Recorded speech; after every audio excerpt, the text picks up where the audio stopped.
Nesse capítulo da novela O Cravo e a Rosa, finalmente chega o dia do casamento de Dona Josefa e Dr. Joaquim. A igreja está lotada de convidados. Catarina, que chega na igreja com Petrúquio, aproveita para jogar a isca da sua armadilha. Ela diz para o marido: "Veja, Marcela está lá no altar. Pensei que ela fosse contra esse casamento. Ela que sempre gostou tanto de dinheiro." Petrúquio fica calado. Catarina então fala mais: "Petrúquio, você não sabe do que eu sei." Ele então resmunga, dizendo: "Shh, vai ficar falando aqui agora na igreja?"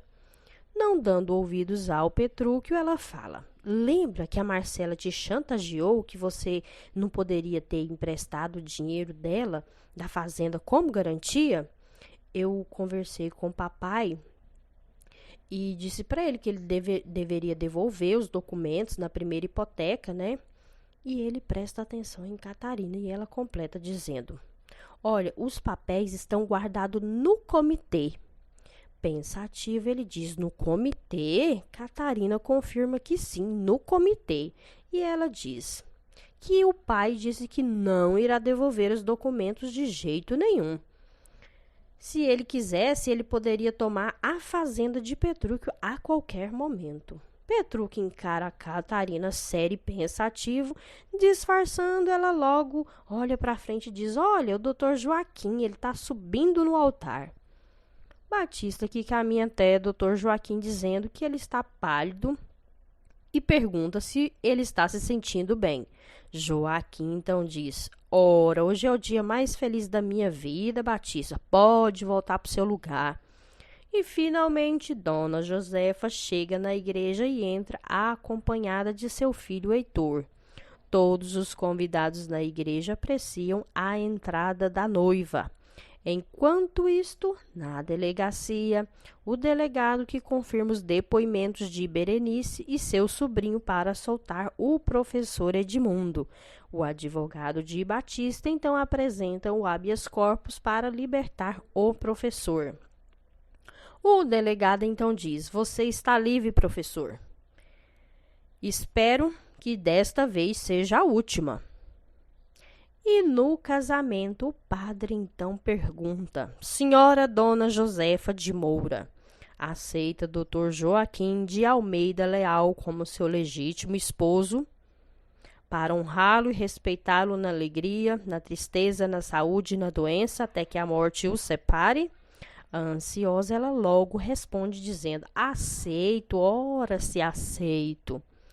Ele então pergunta: "Senhor Dr. Joaquim de Almeida Leal, aceita Dona Josefa Lacerda de Moura para ser sua legítima esposa, para honrá-la e respeitá-la na alegria, na tristeza, na saúde e na doença, até que a morte os separe?"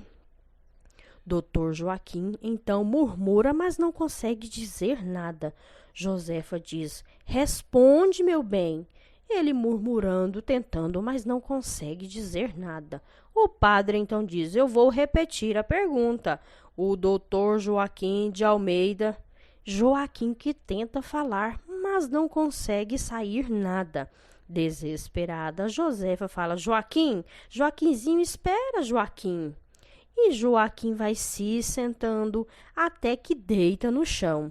Quando, de repente, Dr. Joaquim deitado no chão, desesperado, Dona Josefa grita: "Acorda, acorda!" Todos na igreja estão de boca aberta com a situação. Desesperada, Josefa grita: "Acorda, Joaquim!" Marcela diz: "Olha, acho que pode ser um ataque do coração." Heitor, que não perde a oportunidade, fala: "Doutor Joaquim está bem, ele acaba de dizer sim." Concordando, Josefa fala: "Verdade, eu ouvi, ele disse sim. Isso quer dizer que eu tô casada, né?" Esbravejando, Marcela diz: "Claro que não. Como ele poderia dizer sim sem respirar?" Indagando, Josefa fala: "Não, mas eu ouvi perfeitamente. Ele disse sim, ele disse bem baixinho, mas ele disse." Januário questiona: "Ara, mas eu não ouvi o pai dizer nada, não." Marcela fala: "Mas finalmente você disse alguma coisa que presta. É claro que ele não disse nada." Insistindo, Josefa fala: "Mas eu ouvi, ele disse baixinho, mas disse." Dinorá diz: se a mamãe está dizendo que ele disse sim, é porque ele disse. Mamãe tem os ouvidos apurados. De olhos arregalados, Marcela fala: ora, sua mãe está interessada em garantir o golpe do baú. Brava, Josefa fala: mas como você tem coragem de dizer uma coisa dessa? Meu Deus, que infame, que maldade, que crueldade. Quando o padre se pronuncia dizendo: olha, o padre aqui sou eu não ouvi sim nenhum. Desesperada, Josefa fala: mas então ressuscita, homem, levanta, diz que sim. Agora, pelo amor de Deus, Joaquim. Cornélio se aproxima e fala: mas vocês passaram do limite, chame o médico, esse homem está passando mal. Quando vem lá do fundo da igreja, correndo, o médico dizendo: deixa que eu vou olhar. Quando ele chega perto de Joaquim, ele diz que Joaquim já partiu dessa. Indagando, Dinorá fala: mas o casamento é válido, não é? A minha mãe tem todos os direitos de uma esposa, não é, seu padre? Completando, Heitor fala: sim, todos nós sabemos que o doutor Joaquim veio aqui para casar. E Dona Josefa fala mais: lógico, eu entrei nessa igreja para casar, é óbvio que eu tenho que sair daqui casada ou pelo menos viúva. O padre então explica que não teve tempo de casar, pois não teve sim nenhum, e se não teve sim, não casou. Alguns dias depois, Dona Josefa chega em casa e diz que está arrasada, que a missa de despedida de Joaquim foi muito triste. Dinorá fala: ora, mamãe, arrasada estou eu, a senhora com essa história de dar golpe do baú, tá com a mão na frente e outra atrás. Dona Josefa, que não perde tempo, fala: olha, Heitor, você dá um jeito de se casar logo com Candoca. Dinorá fala: mamãe, acho que nem tudo está perdido. Eu vi a Marcela comentando que o inventário vai ser lido hoje na sala de reunião do hotel. Se levantando toda esperançosa, Dona Josefa fala: o testamento, é verdade, o testamento, eu tinha esquecido do testamento. E ela diz: agora eu me lembrei, ele deixou a fortuna para alguém que ele amava muito, alguém de pele rosada, macia, delicada. Ah, só pode ser eu. Ansioso, Heitor diz: mas mamãe, o que estamos esperando? Vamos para o hotel, vamos para o hotel. Então todos se reúnem para a abertura do testamento de Dr. Joaquim. Dr. Teodoro diz que ajudou Joaquim a fazer o testamento e que o testamento tem apenas um beneficiário.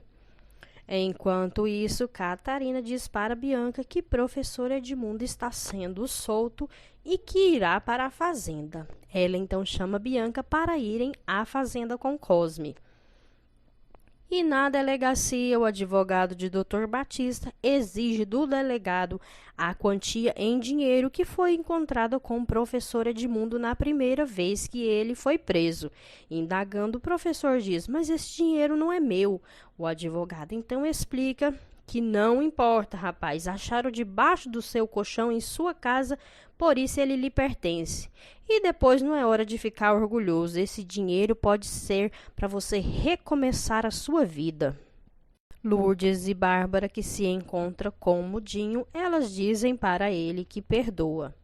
O rapaz fica todo satisfeito, risonho, só que elas colocam uma condição: ele terá que escolher apenas uma delas. O testamenteiro lê o testamento inteiro e, terminando de ler, ele diz: Joaquim fala: eu deixo todos os meus bens para... Quando ansiosa, Dona Josefa fala: e agora ele vai dizer quem é a pessoa de pele rosada. Sorridente, Heitor diz: mamãe, só pode ser a senhora. E Dinorá completa dizendo: só você tem essa pele rosada, mamãe.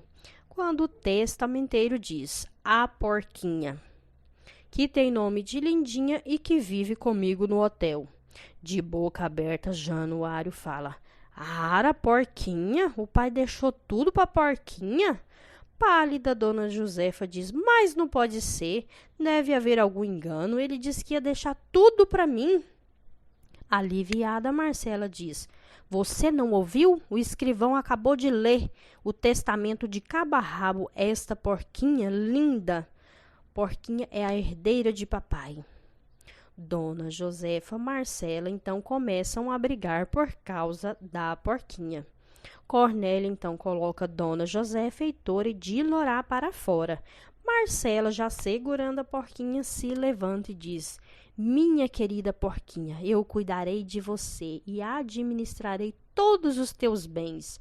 Quando Januário também se levanta dizendo: Ara, minha irmã, perdoa eu, mas eu sempre é que cuidei da porquinha, ela é minha. E ela diz: Você? E que prova você tem? Gaguejando, ele diz: Ah, mas é claro, eu ganhei ela da Lindinha. E Marcela então fala: Pois saiba que Lindinha me vendeu esta porquinha há muito tempo. Tirando um papel de seus peitos, Marcela diz: Aqui está o recibo. Batista que pega o papel e olha e fala: o recibo. Se ela tem um recibo, ela é dona. Se ela é dona, ela que deve administrar os bens. Januário indaga dizendo: Mas e eu? O que eu faço? Deixando a máscara cair, Marcela então fala: Você, seu jeca, suma daqui agora. Suba, pega suas traças, suas coisas e saia da suíte de papai. De boca aberta, Januário diz: Mas você está expulsando eu, minha irmã? Com a cara de deboche, Marcela diz: Isso foi um erro, papai, que já devia estar não em seu juízo perfeito quando reconheceu um jeca como você como filho. Em silêncio triste e desolado, Januário sai. Ezequiel oferece o seu quarto para Januário ficar. Os dois conversando, Januário caminha de um lado para o outro e diz: Mas eu tô de coração partido. Perdi meu pai, agora perco minha irmã, mas eu nunca havia de pensar que ela ia fazer isso comigo.